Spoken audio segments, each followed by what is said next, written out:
Hola, Hola. ahora sí, ¿se me ve? No.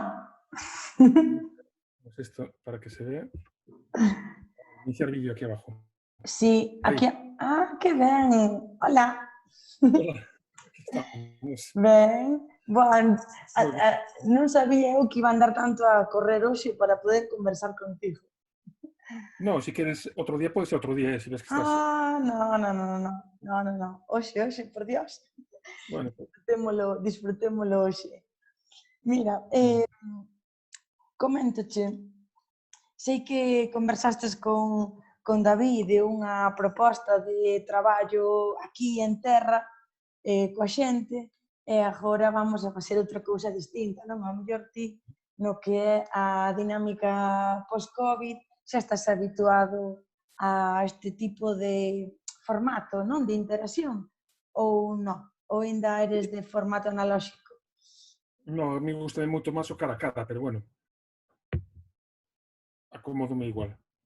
Ben, bueno, eso coincidimos todos, non? Eu creo que sí. De feito, para, para o que era a palestra, bueno, palestra, o taller presencial e demais, había perfis específicos de mestras, non? Que querían ver de escoitarche, de falar contigo, seguramente de trasladarche casuísticas particulares, non? Que lles pasaba elas nas aulas.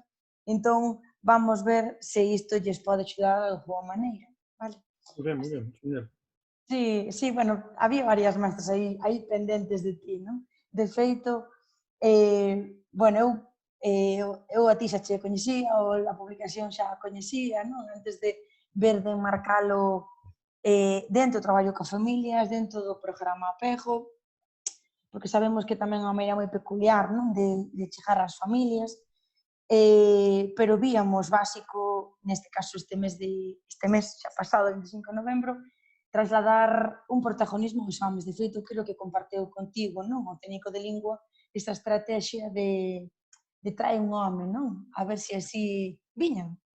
Non sei se chegou a compartir contigo. Bueno, sí, contra o que fixemos a campaña. Entón, sí que temos unha preocupación eh, particular, non? De ver de como facer esa conquista. De feito, se facemos trampas co teu libro, digo trampa no sentido de empezar pola última páxina, sin contar o glosario, non? Eh, neste pedazo dis, non? É tarefa de todos construir masculinidades disidentes. É intolerable que os homens miremos cara a outro lado, como se non fose con nosa igualdade. Cada un de nós ten unha tarefa nesta angueira. Despois di, non? Ti que farás? Entón, parece como que ás veces nos agota, non? Este lado político, neste caso de mulleres, ou meu, como tal, como conselleira feminista, non ver de que facer exactamente para conquistar o cerebro dun home de cara a que lle resulte atractivo, non? Un posible cambio. De feito, hoxe a mañá, revisando a material de fala contigo, reparei en unha nai que coñecín este ano que ela me decía estou preocupadísima, o meu fillo non quere xogar con bonecas. Iso, eu comprolles todas, comprolles bonecas, comprolles superheroínas, compro sei que, el non quer, non? Entón, bueno, creo que a conversa de hoxe nos pode axudar a dúas cousas, non? Por un lado, estas nais super preocupadas, non? De non saber como acompañar a un neno disidente ou que quer ser disidente, ou neste caso as propias mamás disidentes, non? E por outra, como a mellor, si desde outras, como se di? Desde todos os enfoques, como pode ser a escola, como acompañar niso, sobre todo tendo en conta moito do que falas aquí no libro, non? Mm, do dura que é a sociedade, non? No sentido de cando non encaixas aí, cales son as consecuencias. De feito, nos falamos moito do alto custe, non? De ser cada quen. Así que aquí parece, non? Que as familias que se chegan ao apego son de verdade familias disidentes, porque elixen unha crianza en galego, unha crianza respetuosa, unha crianza con unhas características moi determinadas. Non? Entón, parece que somos, non? Como que promovemos unha exquisitez que para outros ollos é vestir unha animada, que non é a palabra, non? pero como un atrevemento demasiado grande, non? Creer que ti podes facer algo ou que podes facer sequera que o teu cativo, neste caso, este cómodo, pois con unha expresión do seu xénero pois moito máis libre, non? Entón, eu se che parece, iba a lanzarche unha primeira pregunta Perfecto. en esta conversa é a seguinte, porque nos aquí unimos o factor lingüístico que ven a través do apego, neste caso galego, e xuntamos outro factor que neste caso é a promoción de relacións igualitarias, non? Pois desde un modelo feminista, non? Entón, quería saber un pouco cal é a túa visión sobre se existe unha relación, non, entre se tes observado que as familias galegofalantes temos un interés determinado en masculinidades disidentes, non, para as nosas crianzas. Ou o idioma mellor ti non o tes observado, non o sei. Bueno, a pregunta é interesante e a resposta é complicada. Por que? Porque, en realidade, sí que ás veces as linguas minoritarias poden compartir algo de disidencia, sobre todo en situacións de diglosia, non de bilingüismo, cando é unha lingua que predomina sobre outra, non? Poderíamos ver unha metáfora tamén do que pode ser o patriarcado, que é un sexo Justamente, que domina. sí. Pero eso non quere dicir tamén que no mundo rural máis galego falante non exista estrutura patriarcal e non existan masculinidades hexemónicas, non? Agora, que pode haber grupos sociais que militen desde o feminismo, compartindo tamén a lingua como unha alternativa de nación, que crucen a su vez con outras perspectivas ecolóxicas, etcétera, pois ás veces se dan. É dicir, claro que se dan ese tipo de identidades donde o feminismo é unha pata máis, non? De moitas loitas, non, que un ten esta sociedade. Agora, non poderíamos caer no erro de creer que exclusivamente a lingua determinaría identidades igualitarias, porque entón hasta sería sencillo e a cousa é máis complexa do que parece, non? Sí, complexo extremo, non? Moitas das veces, pero sí que a nós nos daba pé, non? Imaginar de onde veñen os intereses, non? Como cruzaríamos determinados factores. E sí que me gusta que poñas aí sobre a mesa, evidentemente, pois, o propio carácter minoritario do que pode ter o galego en relación a outras, para ver ata que punto, a mellor, este traballo pois tamén é bueno, un atrevemento, non? Como dicía antes, creer que podemos acompañar de verdade esas maniñas, non? De feito, ao fío do tema da lingua, hai o meu fillo pequeno chamase Martiño, non? É o único neno que teño.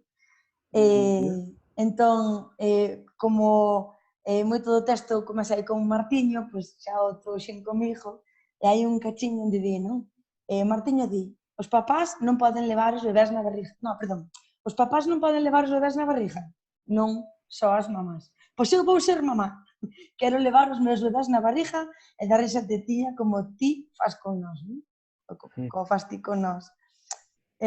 Gustoume moito esta parte do libro, non? De cara ao tema da creación da linguaxe, non?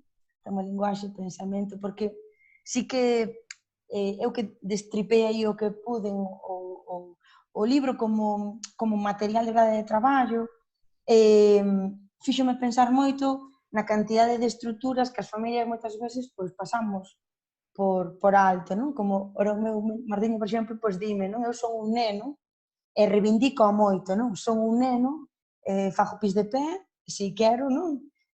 Ou grito, non? É como que lle sale unha vena aí que dis tipo, pero ti onde fostes? A ti que te contou isto, non? Se te tiñamos moi amarrado, moi amarrado en corto esta expresión, non? Pero bueno, ao fío disto, disculpa, sí que me gusta esta parte do libro, non? Onde explicas o valor que ten a linguaxe nesa construción, non? Do pensamento dos cativos. Non sei se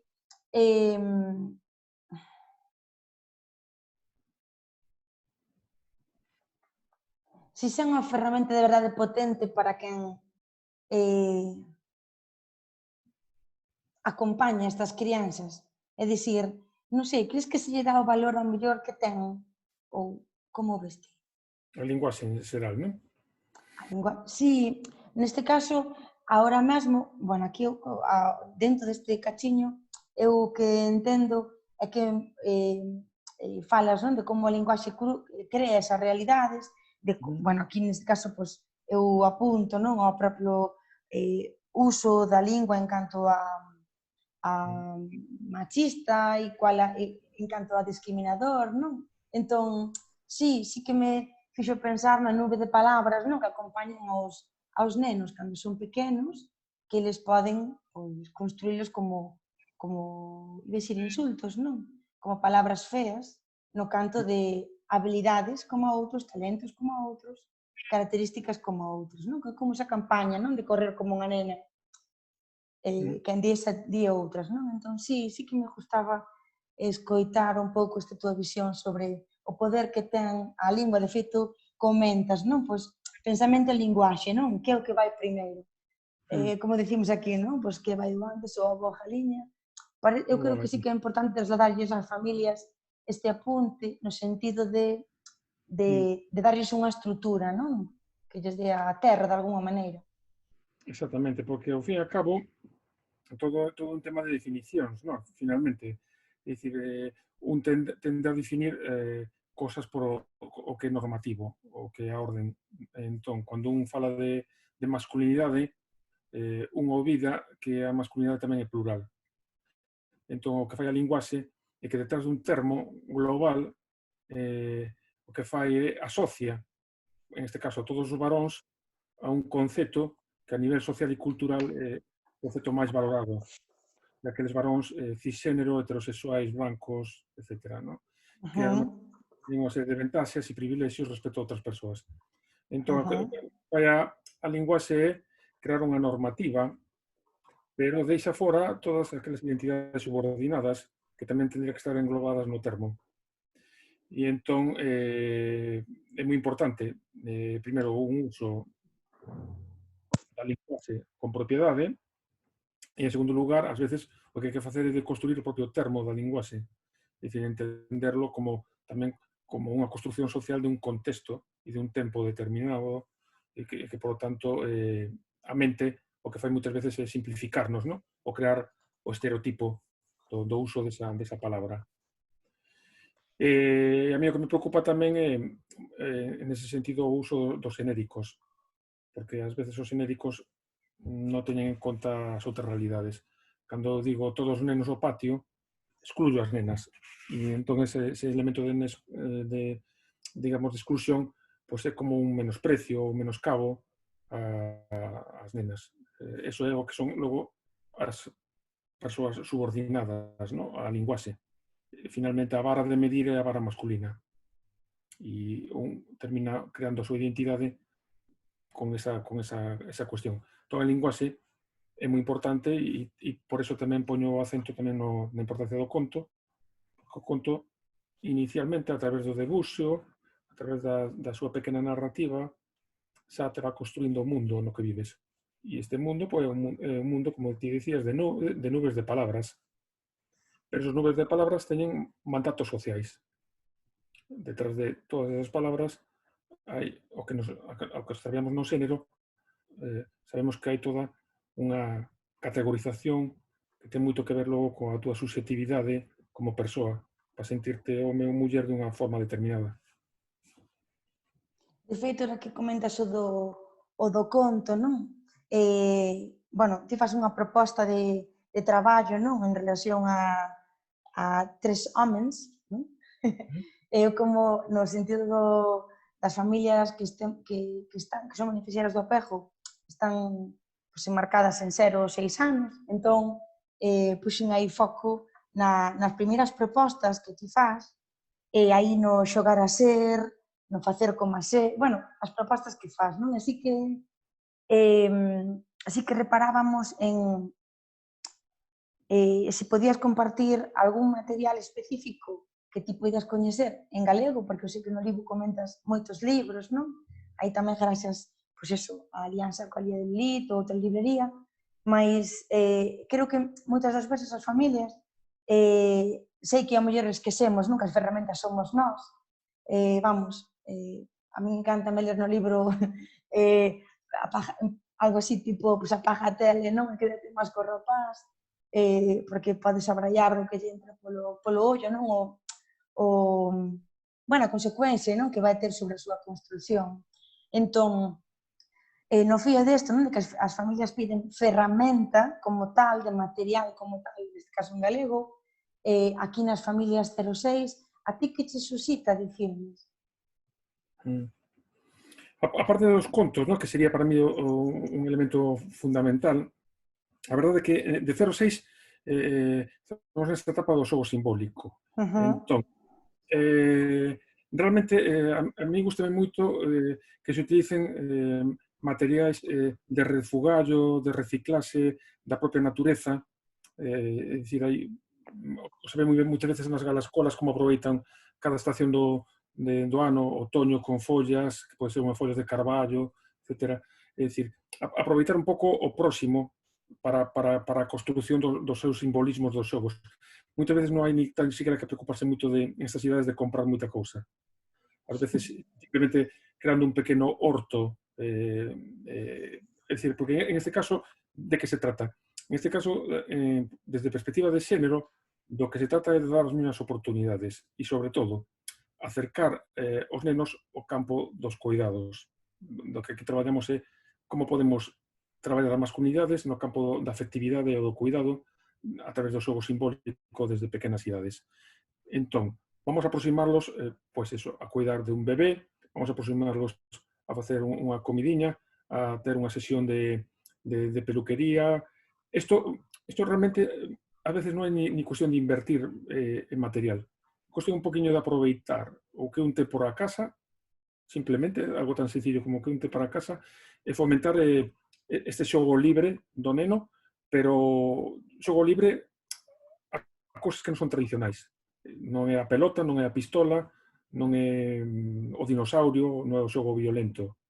Que te disfraces pois eso, coa salla da tua nai, que pintes as uñas de cores, é dicir, é aproveitar moitas cousas nesta etapa de 0 a 6, aproveitar un poquinho todo o que ti tes por a casa, pero dunha forma, digamos, natural. Transversal. Sí, a xente que vive en Rianxo, pois o feito de estar en unha comunidade máis rural, non tan urbana, facilita moito ese traballo, realmente de acercarte á natureza de unha forma libre. E creo que o neno que tamén empeza a cuidar da natureza, tamén estás cambiando o seu paradigma de masculinidade.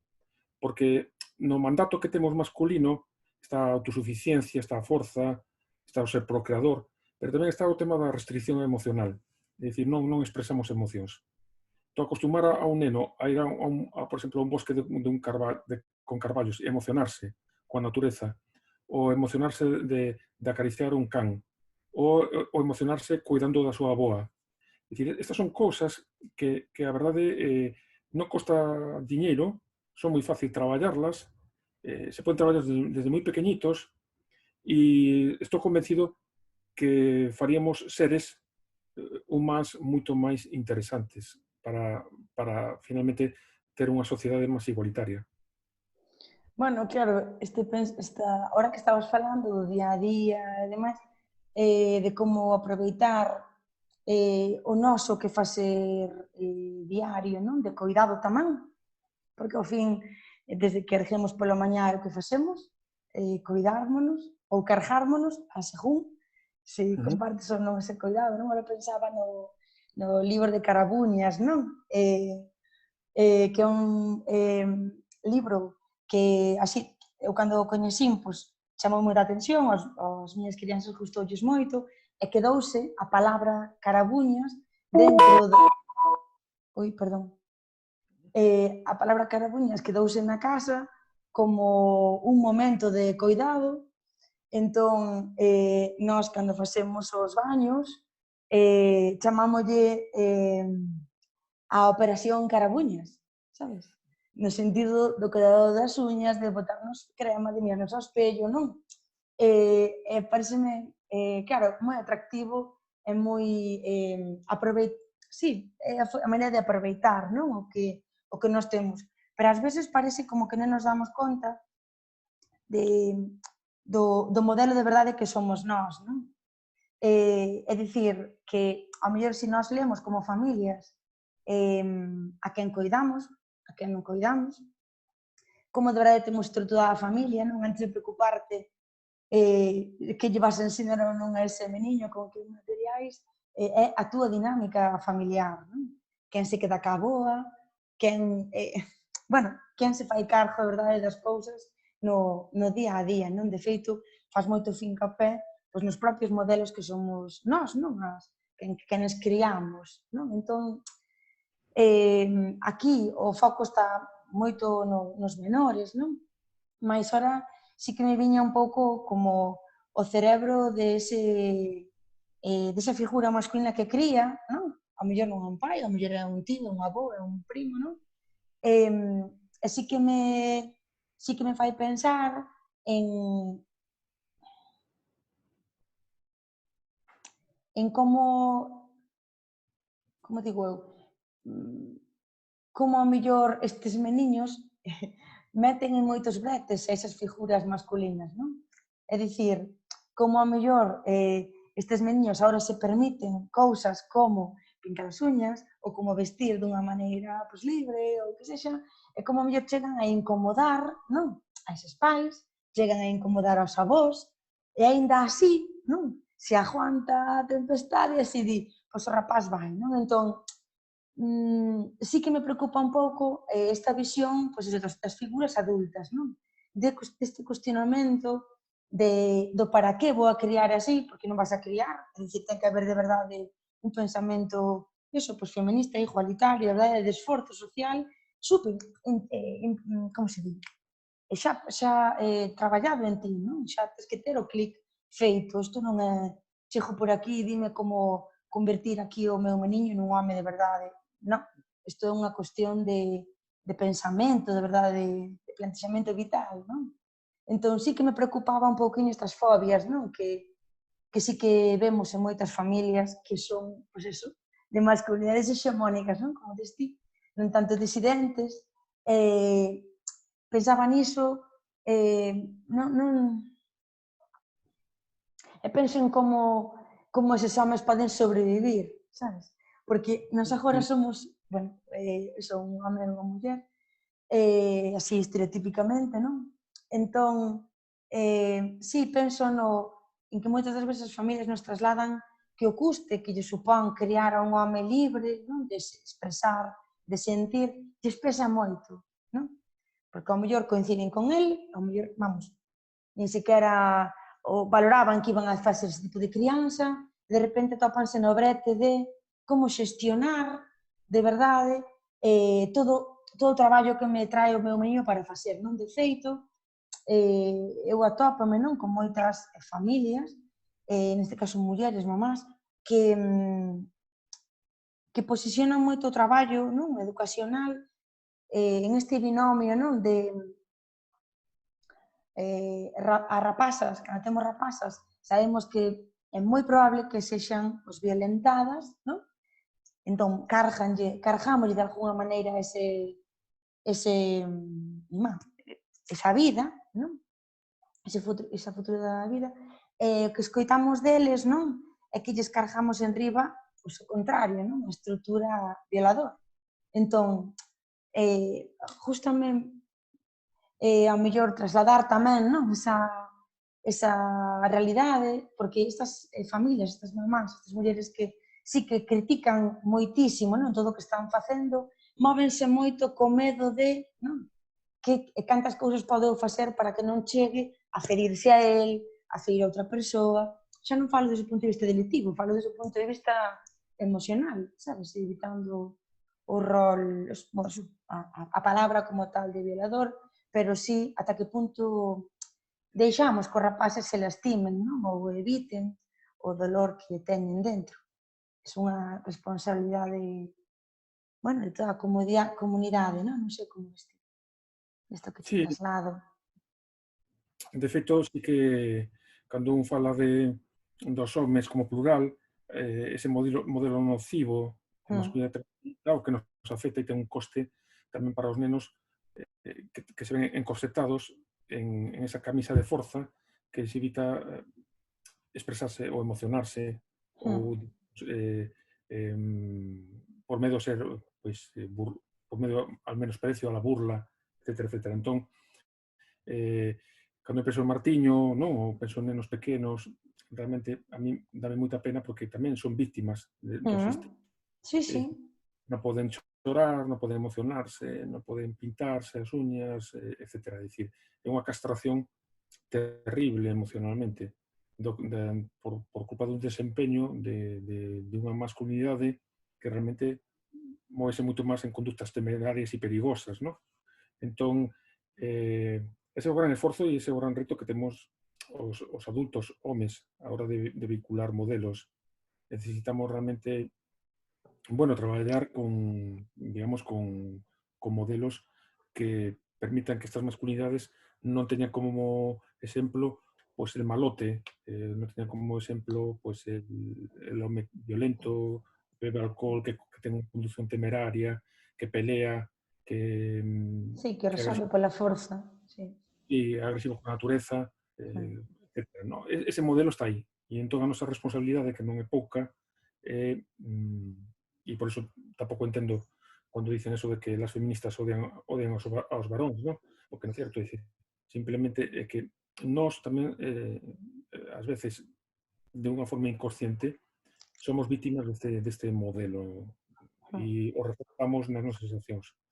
Entón, aí ven toda esa cosa de a fragilidade da masculinidade, ¿no? A inseguridade que temos os propios homes, porque por unha parte temos os mandatos sociais e por outra parte o feminismo que nos está propoñendo un novo rol nesa revolución, ¿no? que as mulleres comenzan e a mí o que me preocupa é eso, é os nenos e sobre todo de 0 a 6 porque aí non está construída a súa identidade de xénero e aí temos un gran traballo para fomentar identidades de xénero flexibles, que se entenda a masculinidade un sentido moi amplio. Pode ser home de unha forma moi diversa. Erika. E independentemente de que o teu avó sexa machista, que ti, cando sexas maior, podes verlo así e dicir, sí, é que o meu avó é machista. Por que? Porque a tua identidade masculina te permite verlo.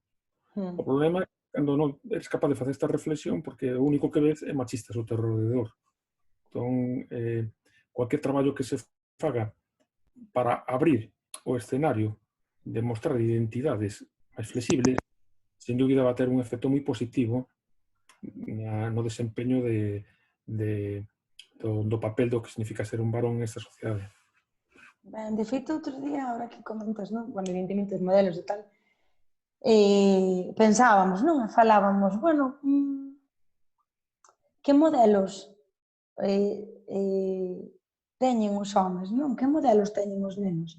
Porque nós, o traballo que levamos feito, non? Como familias feministas, claro, é nos moito máis doado no sentido pois, do movimento que tuvo o 8M, non? Estes últimos anos, para nós é moito máis doado para referentes, non? De mulleres que sí que se posicionan públicamente, que poñen en risco a súa imaxe social, que falan, que contan, máis se me preguntan, non? Que homes coñezo eu de verdade, non? Que homes coñezo que fixeron esta labor de transgresión ao seu xénero. Claro, eu a reflexión xa lanzo en Rianxo, evidentemente, non? É dicir, na propia familia, non? Pois cada un de nós, pero sí públicamente, aqueles homes que, bueno, que sí que elixen ese discurso, non? Disidente. Non sei se ti ao teu redor, ou neste caso a nivel galego, dis, pois mira, gústame como este home fala, como este home aborda esta historia, no sentido público, non? No sentido puro neste caso, dos medios de comunicación. De cara, falo de cara aos modelos que necesitan as familias, tamén para ver, porque agora estamos moito nun momento de, pero iso existe, non? Como é ese home de verdade? Non? Dignos. As mulleres tenelo moi traballadas, a veces o que queredes, xuntadesvos, arrimades, discutides, arroupadesvos, non? Pero nós non temos eso. Claro, é un traballo teu como home, non noso. Pero non sei, fai ti a pescuda. No, e é complicado, atopar ese tipo de masculinidades é complicado, non son mediáticas. Entón, pois, a mellor un pode ter un referente na súa familia, ben cercano, pero cando un va aos medios, non hai. Pois sería moi bonito ver máis homes facendo ballet ou danza, ou sería máis bonito... Hai moitas identidades masculinas gays que son bastante disidentes, justamente porque tamén sufren o peor do patriarcado. Claro, pero entón, a expresión dunha masculinidade libre, non? Ora xa, bueno, xa me ven o propio término queer, non? E ora que falabas da arte ou da música, bueno, ora foiseme, non? Eu pensaba, pois, en como se expresa Rodrigo Cuevas, é dicir, xente que está no ámbito cultural, que é libre, non? De expresar o seu corpo, a súa propia creación artística, non? Mais, claro, delegamos, de alguma maneira, a expresión dunha masculinidade libre no mundo LGTB, non? Non no mundo heterosexual. Non, no mundo heterosexual é máis complexa, porque é un reducto que lle costa moito, porque justamente sempre se definiu a masculinidade como a exclusión do gay, da muller, do neno. Entón, a nosa identidade masculina sempre foi en oposición a. E ese núcleo heterosexual todavía ten moitos patróns de conductas patriarcais, porque pois, cando un pensa nos privilexios ligados á masculinidade, os privilexios que temos os homes heterosexuais son moitísimos por a nosa condición justamente de privilexio. Eu teño libertade de movimento, libertade sexual relacionada coa virilidade, libertade de decisión, non sufro, vou pola rúa e ninguén me insulta. Quero dicir que todo isto o que fai é que moitas veces nos coste entender a nosa posición de privilexio para deconstruir o modelo, sino que o que fai todos estes privilexios é que nos acomoda moito máis e reforza moito máis o noso status. Non te pones na pel do outro ou da outra. É dicir, o que mantés vixente o modelo porque non te va mal co modelo. E isto costa moito desde unha identidade non subordinada que empatice cola identidade subordinada. Pa que? Pois, obvio, porque aunque ti fales ahora de que é un tema de ética, ao final, pois ti como home dices, pois non me van mal neste modelo, donde fago o que quero, chego a casa, teño menos responsabilidades, non me encargo dos cuidados, que ao fin e ao cabo non están remunerados, etcétera, etcétera. O modelo non é atractivo para este tipo de masculinidades. Entón pode haber, pois sí, pode haber algún home hetero que entenda tamén todo o privilexio que supón pois, coidar, todo o privilexio que supón considerar a outra persona que vive como unha igual, pero a maioría non, por qué? Porque realmente un ten que analizar pois, desde o papel dos medios de comunicación, un ten que analizar cuáles son os modelos masculinos nos que un foi vivindo ao longo da súa vida, cuáles foron os superheróis, etc. E realmente todo o que foi reforzando o teu status quo. Non plantexándote que realmente o que conviña era romper simbólicamente o modelo, sino sempre o que procuraste responder ao privilexio e, por tanto, reproducir. Por tanto, ser incluso cómplice do machismo. Estás en el grupo de WhatsApp donde te dicen un chiste machista y ti te callas. Estás en contextos particulares donde en un bar cos amigos entra unha chica, pues todo o mundo se empeza a reír dela ou lle dice algo e aí ti non actúas. Porque non te interesa problematizar esa orden. Porque esa orden do dado para ti perfecta.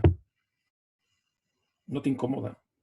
Entón, parece que a quen lle...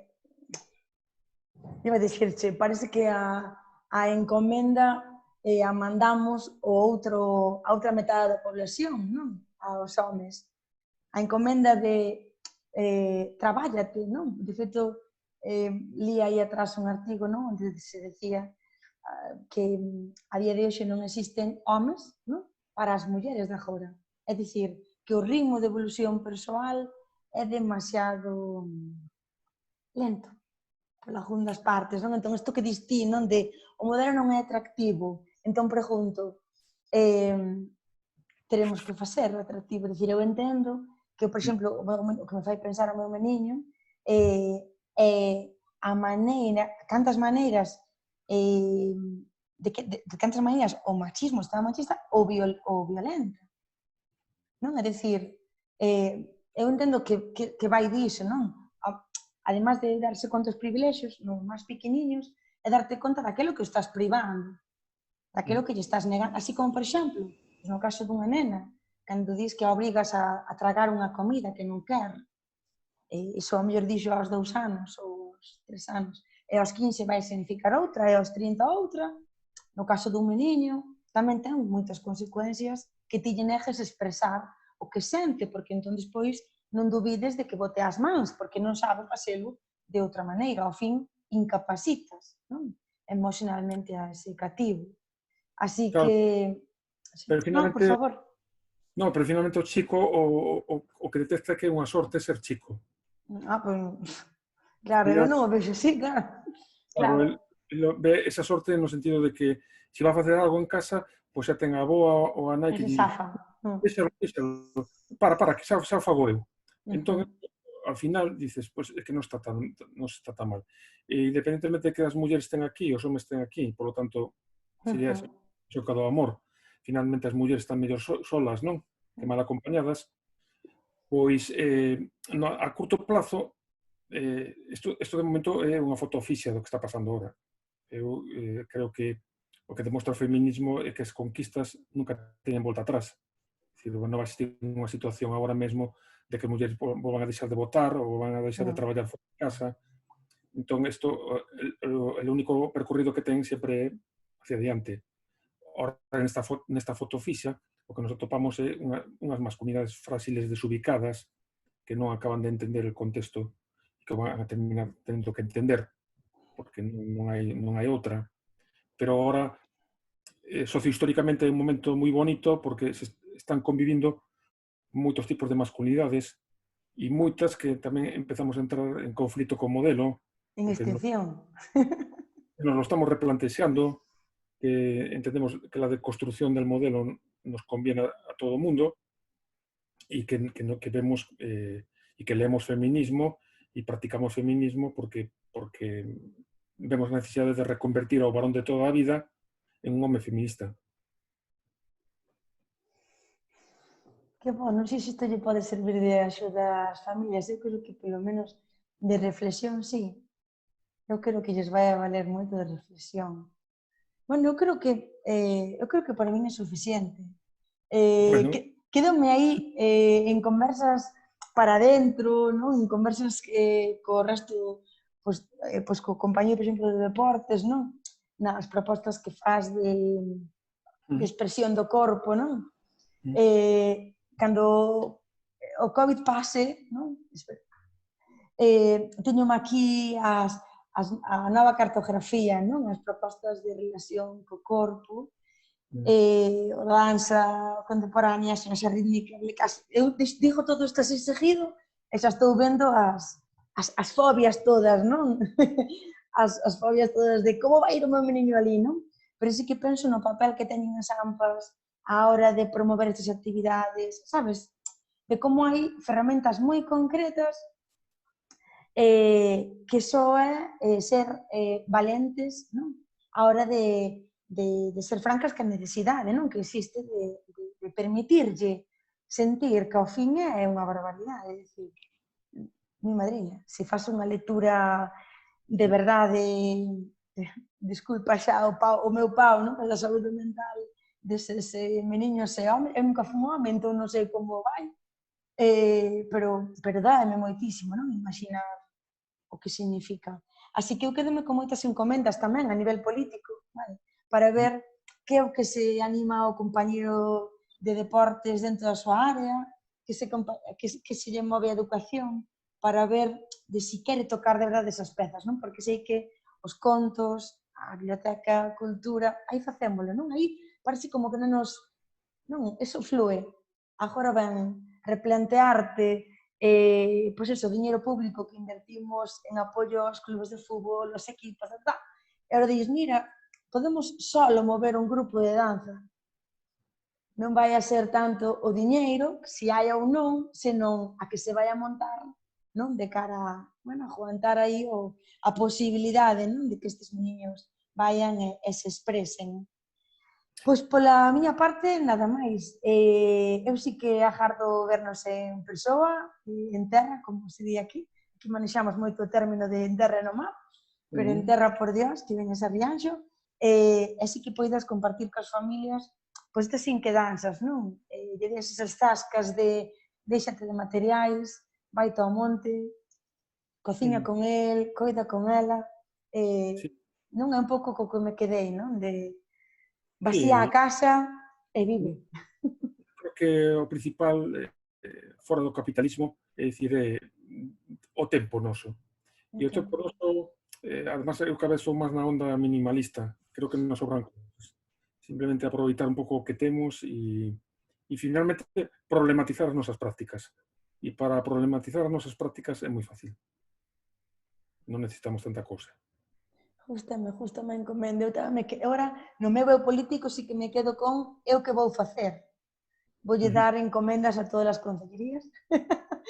Vale, como política, non? Como nai, vamos, encántame o traballo, o reto que nos trae o niño, porque moitas das mamás din, non? Que mi madriña prefiren, non? Criar nenas que nenos porque é un grande reto, é verdade, pero ora a chucho, porque se ti queres de verdade un mundo distinto, que mellor modelo que a ti, non? Non o sei, creo que temos moito que aportar. E como mínimo sempre vamos a analizar resistencias e entón iremos avanzando. Sí, justamente. Bueno, Jorge, duche millóns de gracias por elixir ou aceptar este formato, se non quedábamos sen a túa reflexión. No, E nada, de falar contigo e coñecerte, e, sí. bueno, sempre creo que o bonito que temos os que traballamos no feminismo é que vamos creando as nosas inercias, as nosas redes, o noso karma, e entón vamos retroalimentando, vamos reflexionando, ¿no? E isto creo que é o bonito do traballo que facemos, ¿no? Sí, eu creo que tamén. Que non se podemos cambiar unha sociedade igualitaria se non temos en conta os homes. No, claro, aí está, aí Entón, está. alégrome moito de estar aquí no debate. Vale, moitas gracias, Jorge. Chicos, chao. Cuídate. Igualmente. Chao. Chao.